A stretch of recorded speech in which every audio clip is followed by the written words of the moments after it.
Peace.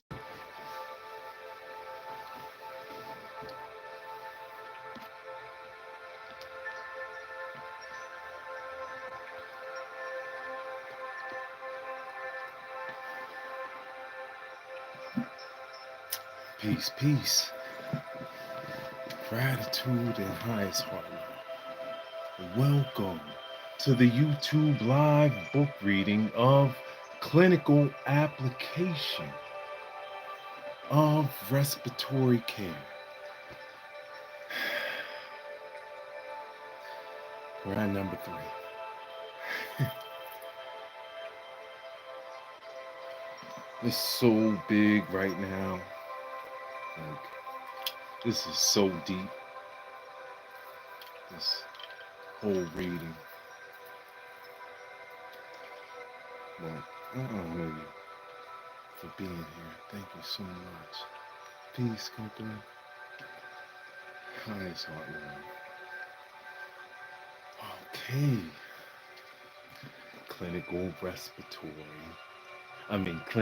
Application of Respiratory Care by Barry A. Shapiro, Ronald A. Harrison, and Carole A. Trout.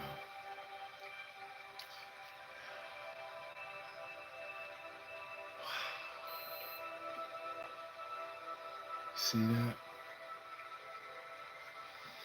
Synchronicity.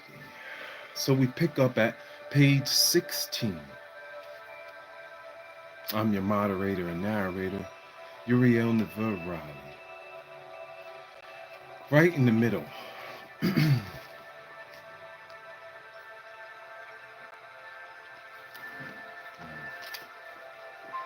Mucus.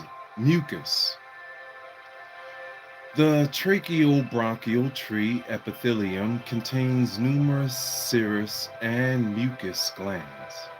Mucus glands in the epithelium are called surface goblet cells and react to irritation by becoming enlarged and chronically inflamed. The submucosal glands, figure 1.5, produce bronchial secretions in the healthy adult, estimated at 100 milliliters per day. The composition of this normal mucus is 95% water, 2% glycoprotein, 1% carbohydrate, trace amounts of lipids and DNA, in the addition to cellular debris and other foreign elements. The mucus forms a continuous, uninterrupted covering of the epithelium of the tracheobronchial tree. The characteristics of this mucus blanket have been studied in great detail.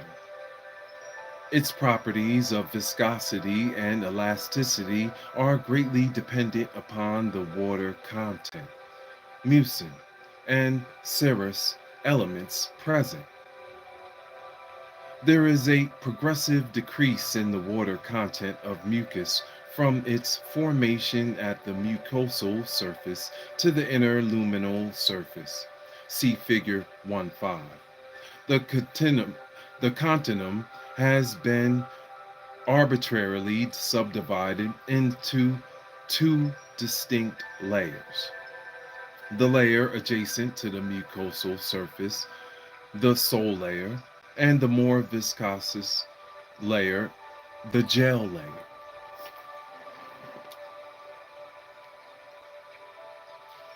Cilia. See figure 1.5. This is figure 1.5. Move further. Thank you so much for being here. Clinical Application of Respiratory Care by Barry A. Shapiro, Ronald A. Harrison, and Carole A. Trout. So, says figure 1.5a.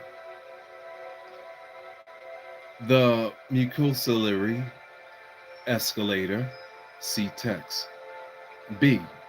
Conceptual scheme of ciliary movement, allowing forward motion to move viscous gel layer, and backward motion to take place entirely within more fluid soul layer. So, I told you we want to take our time. We have to do it right. I only know how to do things the right way, you know? So, A is pointing up. Okay? See that? A is pointing up. That's the flow and the pressure, how the pressure is. That's right. The wave of calmness has just passed through. Thank you. That's right. You just give words to it. It's so beautiful. And B, the trajectory is this way, and then it circles around clockwise, as you'll see in B.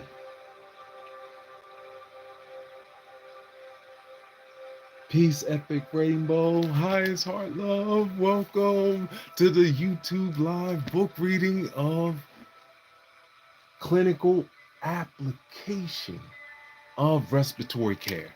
This is a master level book, so we're reading through and going, this is what we do on this part of YouTube. Read books, learn from masters.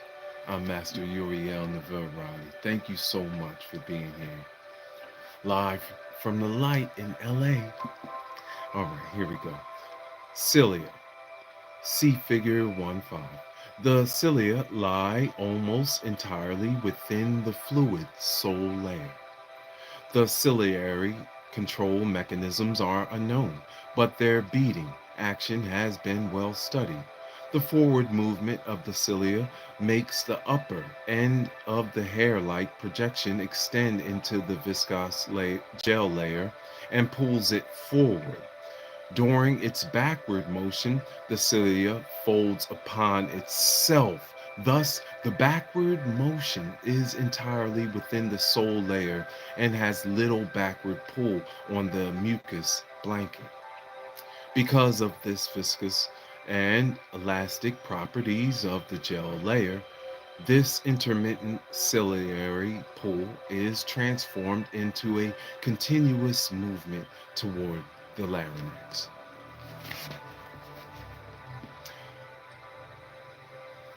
Page 18, Function. We're in Chapter 1, Foundations of Respiratory Care, Pulmonary Anatomy and Physiology. For all those reading along on the playlist, highest heart love. Thank you so much. Function. Top of page 18. The mucus blanket moves at an average rate of 2 centimeters per minute and is claimed to be an efficient self-cleansing mechanism of the normal lung. Inhaled foreign materials stick to the mucus and are mobilized toward the larynx. The mucus blanket is an important element in the cough mechanism since it is the mucus blanket that is mobilized by the high velocity airflow. Sputum is the substance that is mobilized by the cough mechanism. It is composed not only of the mucus from the tracheobronchial tree, but also of nasal secretions and salivary gland secretions. The alveolar fluid lining. Like the epithelium of the tracheobronchial tree, alveolar epithelium is normal lined with a fluid. The origin of this fluid is the alveolar type 2 cell. It is generally believed to be mobilized in the direction of the bronchioles, where it becomes part of the mucus blanket. The mechanisms for such mobilization are unknown. Microphages. The fluid lining contains numerous free cells, the most important of which are the microphages. often referred to as type 3 alveolar cells. The origin of the macrophage cells has been debated for many years and has been claimed to arise from 1. The endothelial cells of the alveolar capillaries, 2. The bronchial epithelium, and 3. The peribronchial lymphoid tissue, and 4. Pulmonary surface epithelium. Electron microscopy and other modern investigative techniques, however, have not supported these theories. At the present time, it is believed that these macrophages arise from the bone marrow. Whatever their origin, macrophages are important to respiratory care because they do exist in the lung parenchyma and because they are a significant part of the normal defense mechanism. How's the feed? Oh my god, I know, right? So the cilia are literally moving things forward and then folding in just like wings of a bird, right? So that there's no friction on the way out. It's so divine. Understand it, right? Coco Yellowstone. I know that's why it's important for us to read this information, right? Alright, so happy Monday, Moon's Day, Master Levels coming.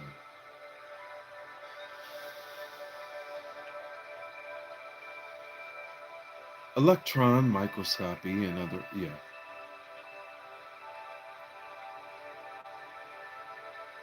surfactant at the bottom of page 18. If the epithelial fluid were composed only of water, the surface tension would be so great that the lungs would remain collapsed. However, the fluid lining, the alveolar epithelium, contains a detergent-like phospholipid lipid substance referred to as pulmonary surfactant. This substance reduces the surface tension of the fluid lining, the alveolar epithelium, in such a way that the alveolus can function normally. The surfactant is believed to form a film about 50 angstroms in thickness on the surface of the alveolar lining fluid, although highly insoluble.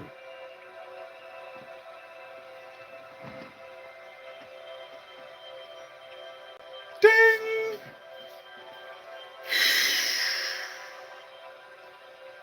This lipoprotein is freely permeable to all gases.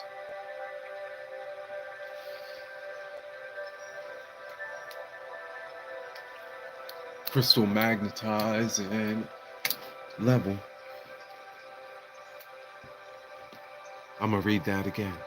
Although highly insoluble, this lipoprotein is freely permeable to all gases.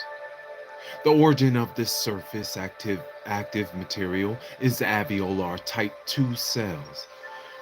It is also believed that the substance is constantly produced and extruded onto the surface lining, and that the surface lining fluid is continuously being mobilized and or destroyed. This means that normal alveolar function is greatly dependent upon the continuous production and secretion of this surface active material. All right, moving on. At the top of page 19, the thorax, figure 1-6.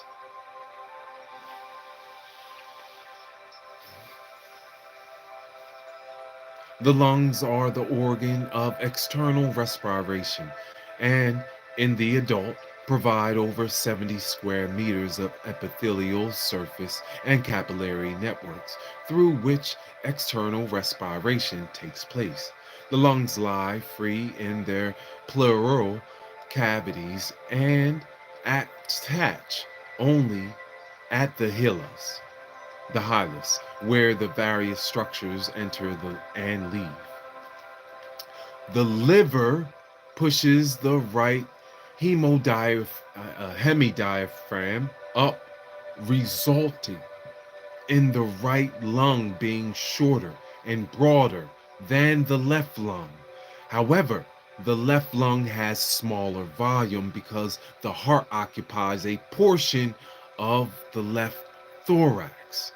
The two lungs are separated by the mediastinum, which lies in the midline and contains the heart, great vessels, the trachea, esophagus, thymus gland, lymphatic structures, and numerous nerves.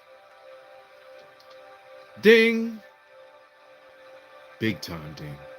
The thoracic cage is composed of the sternum in the midline anteriorly and thoracic vertebrae in the midline posteriorly.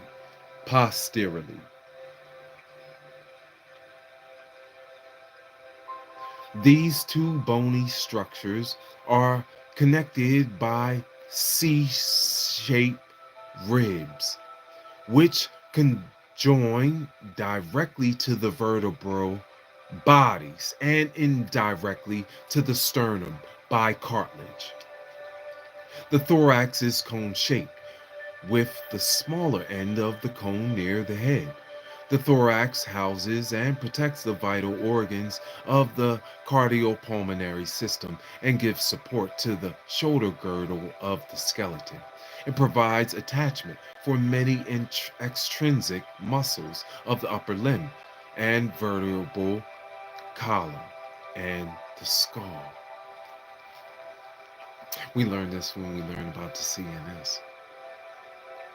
The sternum is composed of three flat, elongated bones. The manubrium is the superior portion, which means above, whenever you hear superior. These are different terms. Pronation means lying flat and up. Supination and pronation. Different terminology. You'll become, in reading information like this, you'll be able to apply it. See, I apply it through being a master fitness trainer and doing different types of workouts. So you get to know about the anatomy. That's what we're doing. Pulmonary Anatomy and Physiology. Chapter 1.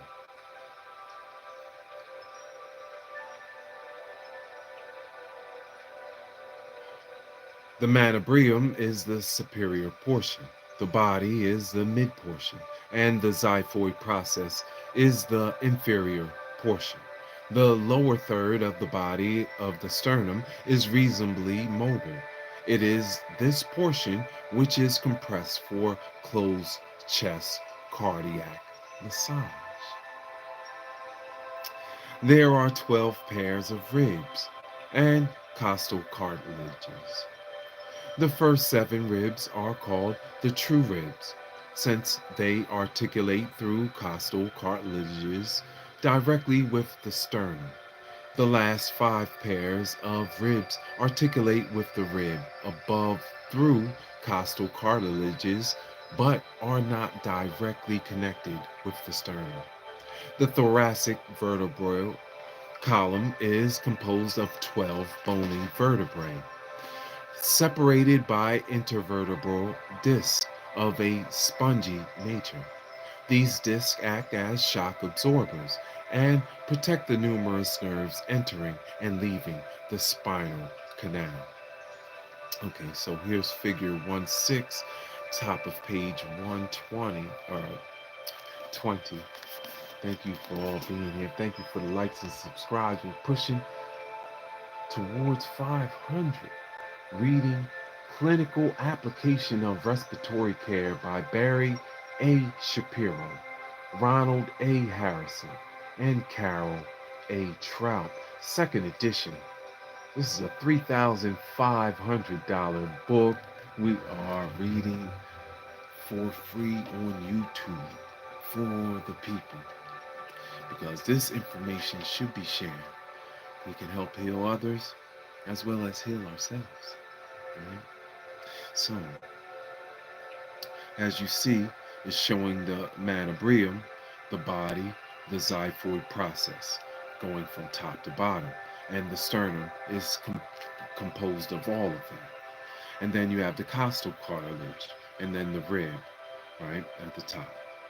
Okay, and then you show inside of it, in the hilum, and this is the mediastinum, and the rib, the pleura, the lung, and the diaphragm in figure 1-6. We take our time to master ourselves. This is a place of YouTube where you can just come in peace and learn, and read books, and breathe. Now we are learning how powerful the application of our respiratory care. Breathing correctly.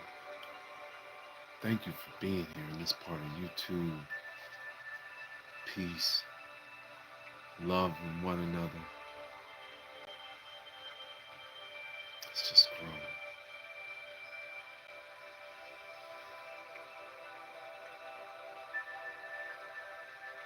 Top of page 21.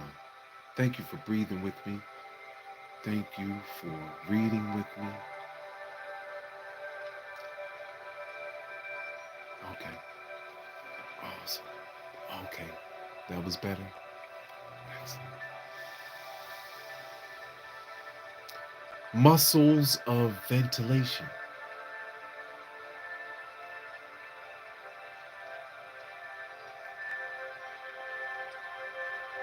Air is moved in and out of the lungs as the volume of the thoracic cavity increases and decreases.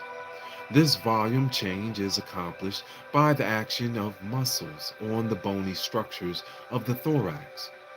There are three major groups of muscles of ventilation: the diaphragm, the intercostal muscles, and the accessory muscles of ventilation.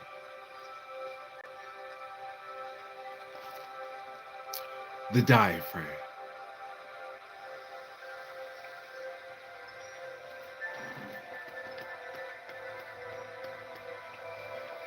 The diaphragm, which sits directly across from the coccyx of the spine, which is one of the hardest bones in the body.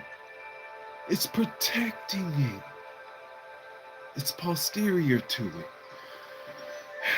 Let's go, let's go, let's go.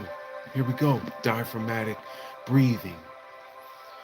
One of the most self-healing mechanisms with intricate power. The diaphragm. The diaphragm separates the thoracic cavity from the abdominal cavity. It is composed of two muscular hemodiaphragms, hemidiaphragms, connected by a membranous portion in the midline. Its origin and insertion is on the interior surface of the lower ribs. Normally, the center portion of the hemidiaphragms is domed upward toward the head. Because of this greater intra-abdominal pressure in relation to the intrathoracic pressure. The motor innervation of the diaphragm originates from the spinal cord via the third through fifth cervical roots, which combine to form the phrenic nerve. Contraction of the muscle fibers causes the domes of the diaphragm to be pulled down, thereby increasing the volume of the thoracic cavity. The diaphragm is the major muscle of ventilation.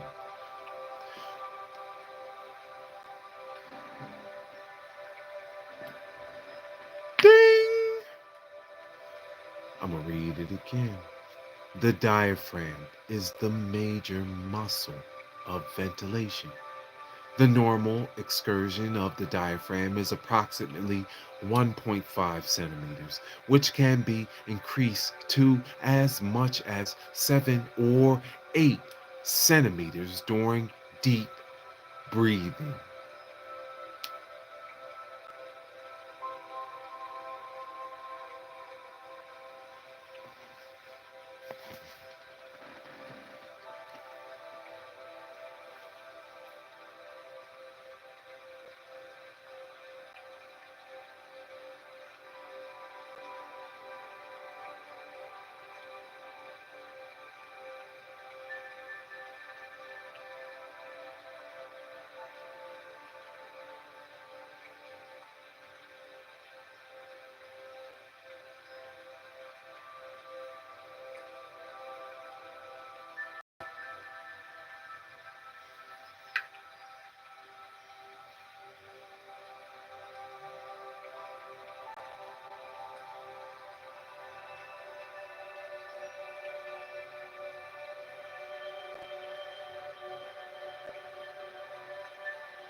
Love you.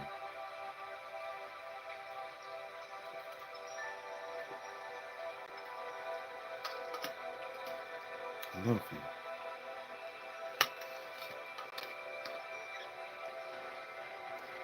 I love you.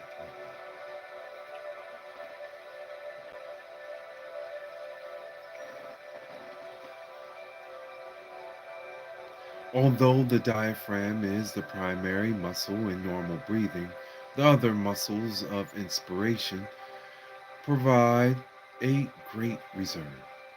In some diseases, in some disease states, resting ventilation may be provided without significant diaphragm function. Intercostal muscles. The intercostal muscles are composed of two layers of muscle fibers connecting the ribs. These external and internal intercostals are innervated by nerves which leave the spinal cord at the levels of T1 through T11.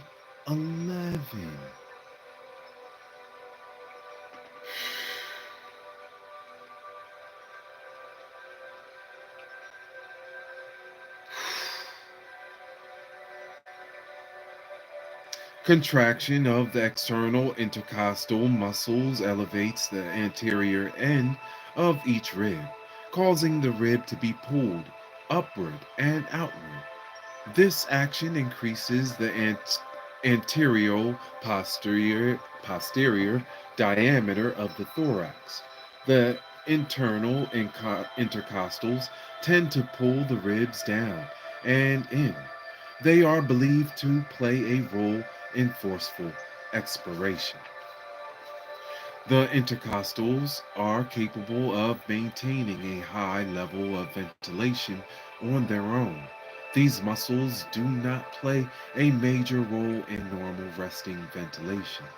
It has been suggested, however, that they play a role in the normal, smooth transition from inspiration to expiration. Top of page 22. Accessory muscles. The accessory muscles of ventilation elevate and stabilize the chest wall in its greatest diameters and thereby improve the efficiency of the diaphragmatic movement. They are also capable of independently providing a reasonable degree of inspiratory activity. The major accessory muscles are the scalene, the sternomastoid, trapezius, and pectoralis muscles. They are not normally active during resting ventilation.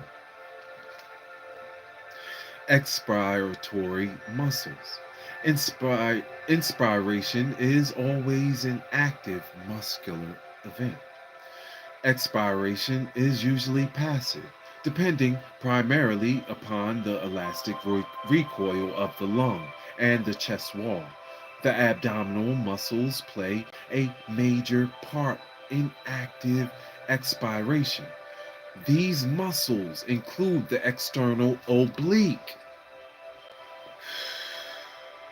the rectus abdominis, the internal oblique, and transverse abdominis muscles. They are innervated by nerves originating from the T6 to the L1.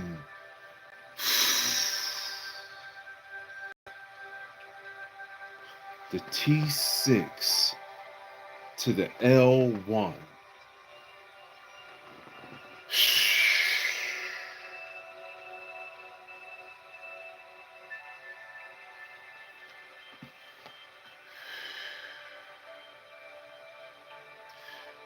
Contraction of these muscles depresses the lower ribs, flexes the trunk, and forces the diaphragm up by increasing intra-abdominal pressure. Middle of page 22. The neurochemical control of ventilation. Since spontaneous ventilation is dependent upon the action of the muscles, there must be a nervous system component to regulate ventilation. The breathing pattern can be affected both in health and in disease by conscious levels of central nervous system as well as unconscious levels. Knowledge of the autonomic and the autonomic unconscious neurochemical control of the ventilatory cycle is essential. The primary components of this unconscious control are the central and the peripheral chemoreceptors.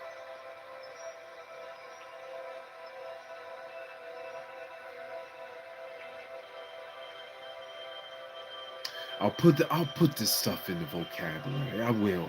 It's a lot, and I'll get to it, but I will do it. And I love you so much. Thank you so much for being here. Hi, it's Heart Love. Let's keep going. Come on. Let's do it. Let's go. Let's finish this chapter. All right? Chapter 1. We'll finish it. Let's go. Today. Tonight. I love you so much. Thank you for being here. Hi, it's Heart Love. Welcome to this corner of YouTube where we read books and learn from masters. Real life masters. Things that'll help you when we're mastering ourselves here. This is the section of pulmonary anatomy and physiology. The neurochemical control of ventilation. Since spontaneous ventilation, the chemoreceptors. Okay, central chemoreceptors. The respiratory center in the midbrain contains a group of cells that will cause the nerves to the muscles of inspiration to transmit a signal. There is also a complex array of inhibitory cells affecting this inspiratory center, and through a complex hemostatic mechanism, the unconscious, automatic regulation of inspiration and expiration occurs. These central chemoreceptor cells are primarily influenced by the chemical composition of the cerebrospinal fluid, CSF. The cerebrospinal fluid differs from blood in its lack of hydrogen ion buffers, e.g., hemoglobin. Peace, oh, highest heart love, pushing flame, goddess Clarice, highest heart love, right? Whew. Whew. Way up there, way up there. The real deal.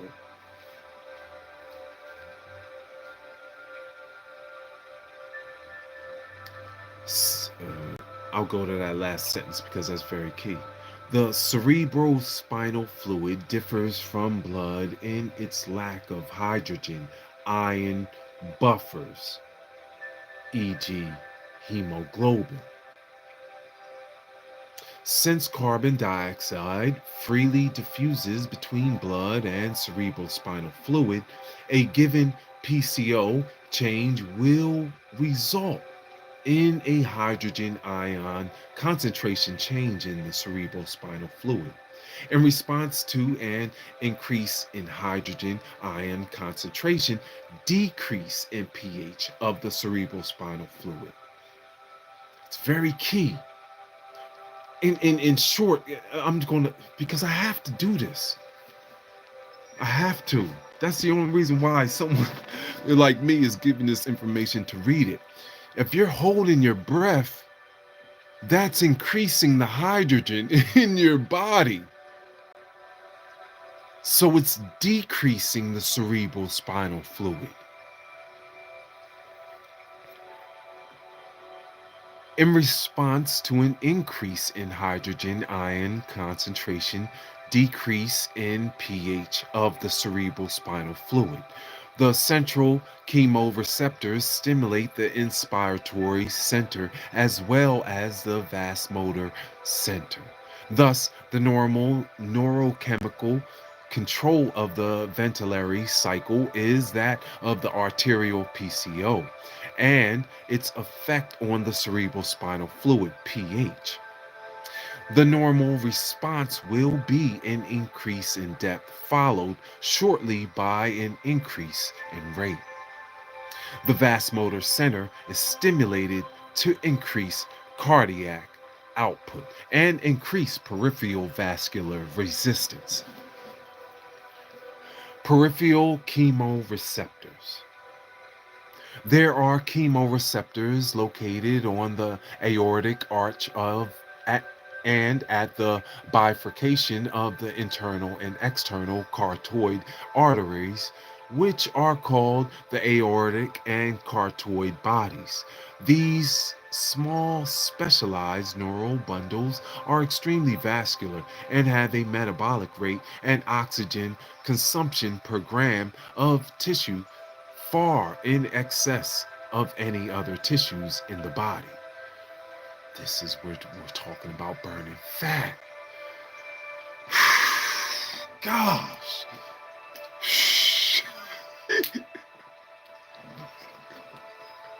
I know people when they go back and read this, they'll be like, what level? Level up. That's what level. A level up.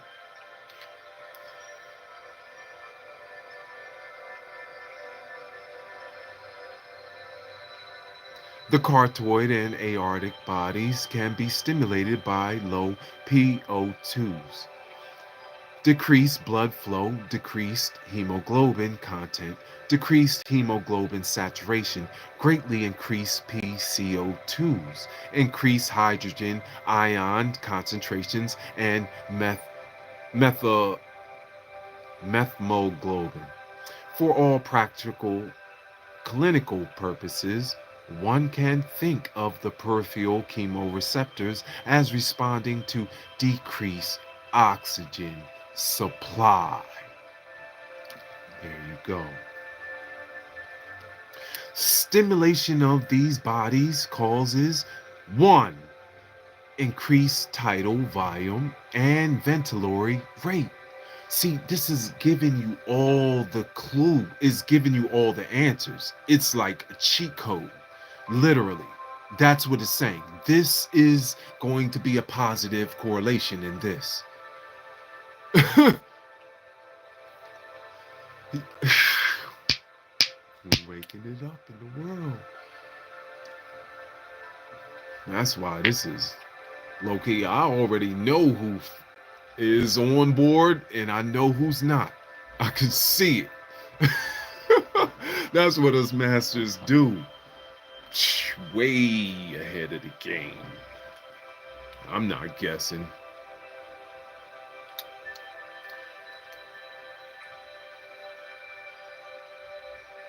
2. The tachycardia increase in heart rate. 3. Systemic arterial hypertension increase in blood pressure. 4. Increase in bronchial smooth muscle tone. 5. Increase in pulmonary vascular resistance. 6.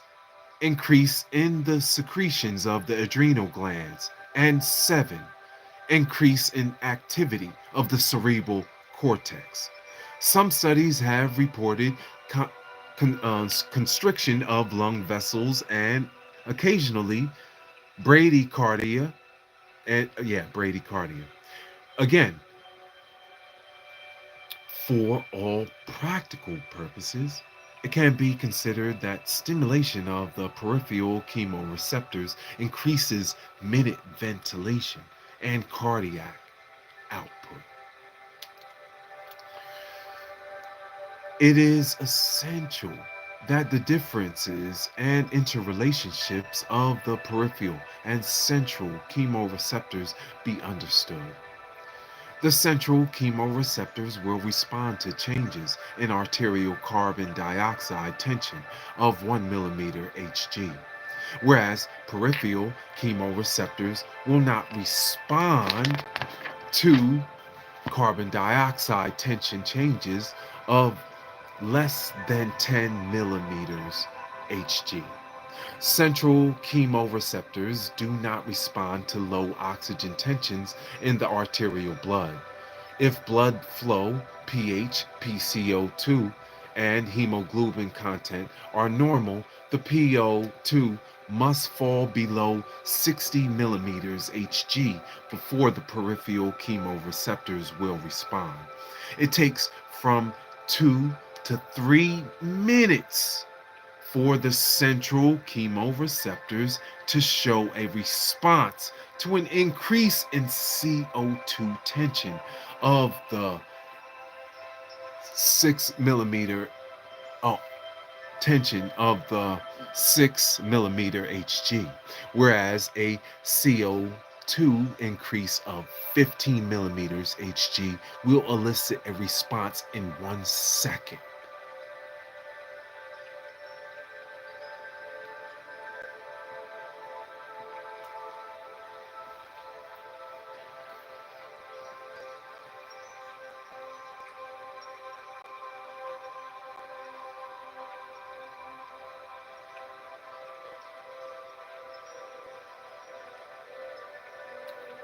That's what the lesson of the lungs is, to release the breath. When we release the breath, we're releasing that CO2.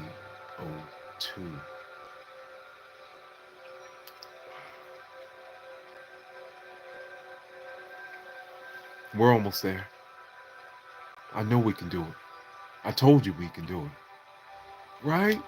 That's what this corner of YouTube is for, to show we can do it. We do it all the time. We do it. We heal ourselves all the time. Tulaton. Oui.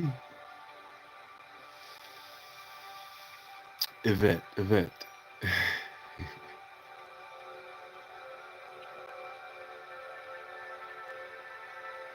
The autonomic nervous system. The middle of page 24. Closing out. Here we go. The great masterful level of breathing is knowing what you're doing to your autonomic nervous system. And here we are.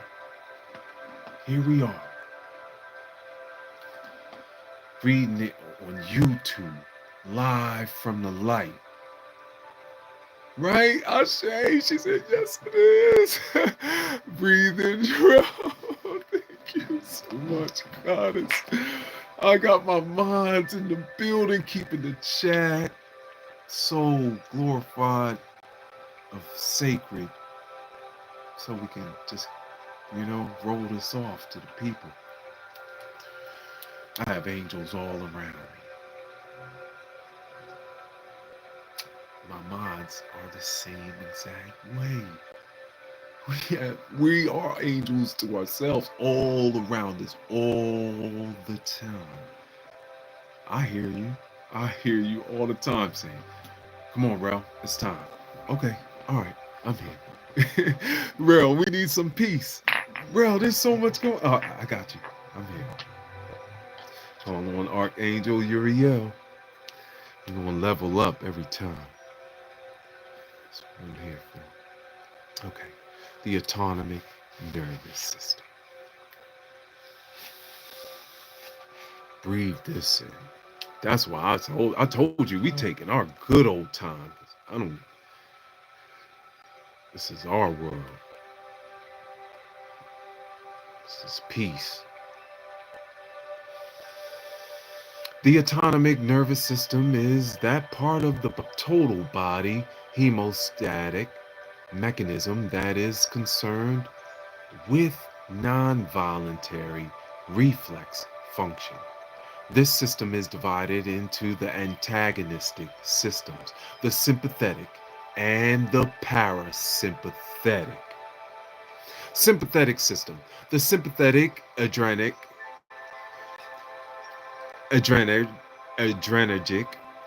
nervous system is that portion of the autonomic nervous system that causes the fright and flight response. It can be thought of as the initial response of the body to stress. There are two adrenergic receptors, alpha and beta. These were named because of if epinephrine, adrenaline, is injected into a dog, the blood pressure response is at first an increase followed by a decrease.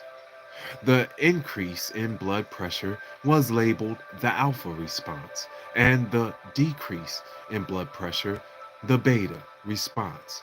See figure 13.2. Alpha response.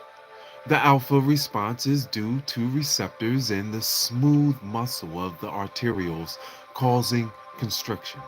In general, the alpha adrenergic response is increased peripheral vascular resistance. See chapter 2.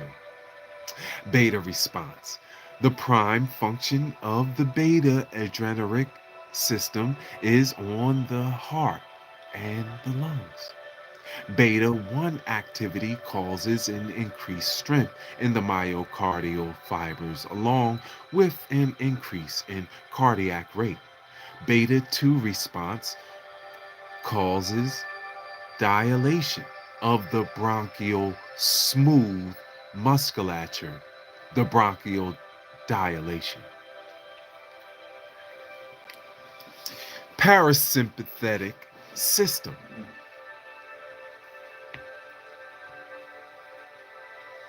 The parasympathetic nervous system releases a chemical called acetylcholine at the nerve endings. There are two portions to the parasympathetic nervous system, the muscarinic and the nicotinic systems. The muscarinic system. The muscarinic effect is primarily seen in organ systems innervated by the 10th cranial nerve, vagus nerve. It causes a slowing effect of the heart rate as well as increased muscular activity in the gastrointestinal tract and increased activity in the salivary gland secretion. Its effects are blocked by the drug atropine.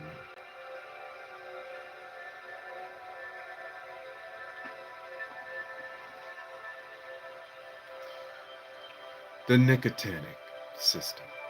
The nicotinic effect deals with the motor nerves to the skeletal muscles of the body. The skeletal muscles are the voluntary, consciously controlled muscles.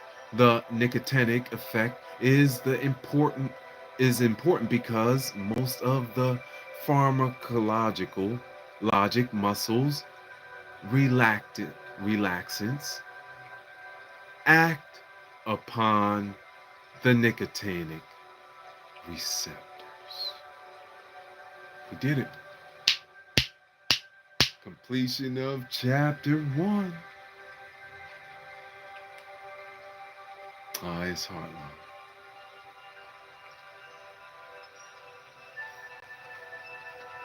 I told you he was going to do it. That's chapter 1.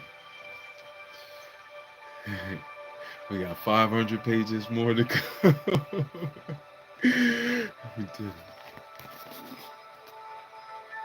Clinical Application of Respiratory Care by Barry A. Shapiro, Ronald A. Harrison, and Carole A. Trout.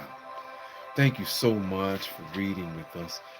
We'll go into page 26, chapter 2, the cardiovascular anatomy and physiology. After this, we just completed pulmonary anatomy and physiology.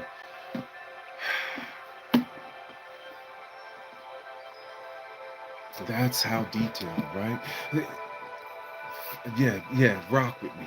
I'm right with you. How you feeling? I had to give a even breath pause, right? That was needed. You know I'm wishing the best for all of us. You know it. That's why I do this. I'm not a master for nothing. You don't become a master in your trade, in your field, by not putting in work. So, gotta activate, you know. I'm a big dreamer.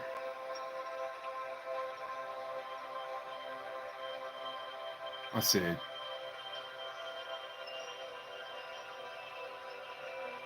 as I elevate, so does the sky. And you who are here with me, y'all elevating right with me. Champion work. We win all the time, every day. We wake up and give thanks and say, thank you. I love you. Thank you so much. Highest heartwarming. Yeah, we manifested this. We did it. Right? Great notes to reflect. Much thanks. Thank you so much for being here. Highest heart love. Thank you for taking notes. Thank you for protecting us. Thank you for being at peace. Another one to that. Highest heart love.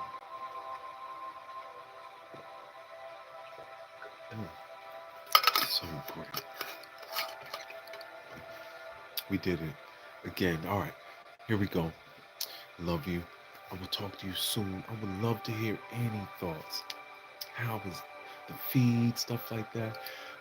You know, what you want me to put in the vocabulary, because I'll start filling it in, you know.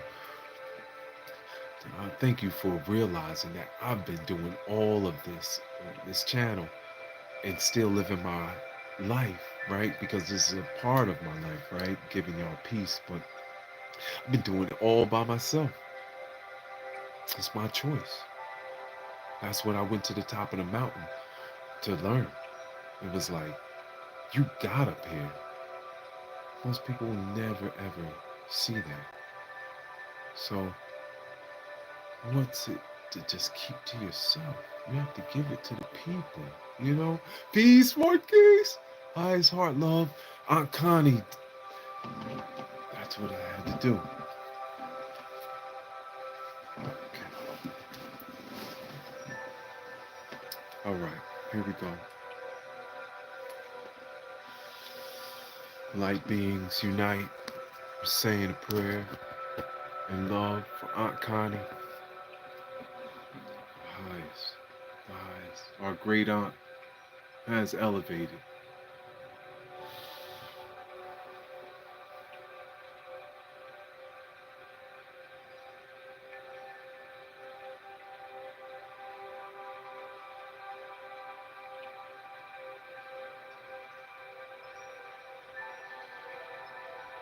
to the north, south, east, and west.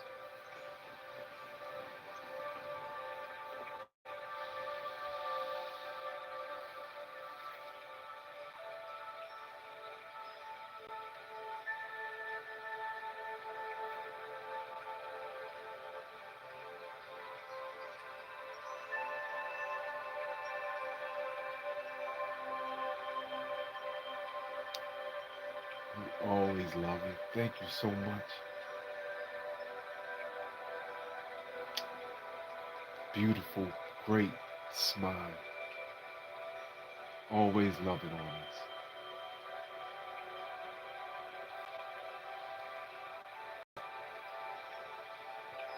Malcolm Jamal Warner. Much love, poet. Thank you so much for all you did for us. And Mick Mike to the north, south, east, and west. You have elevated, and we honor you. You are now above. I don't know if you knew that, Marquise. Mick Mike has elevated. Thank you for all that you've given us.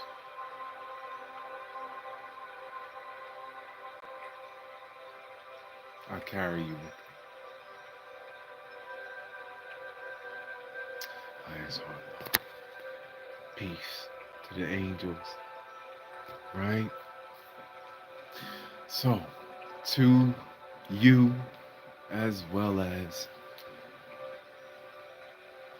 to Aunt Connie Bennett Mays.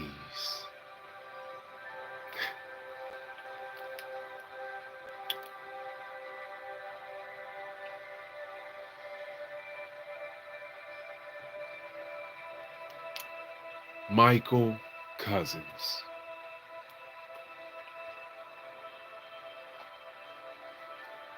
Gain some angels. I love you. I love you.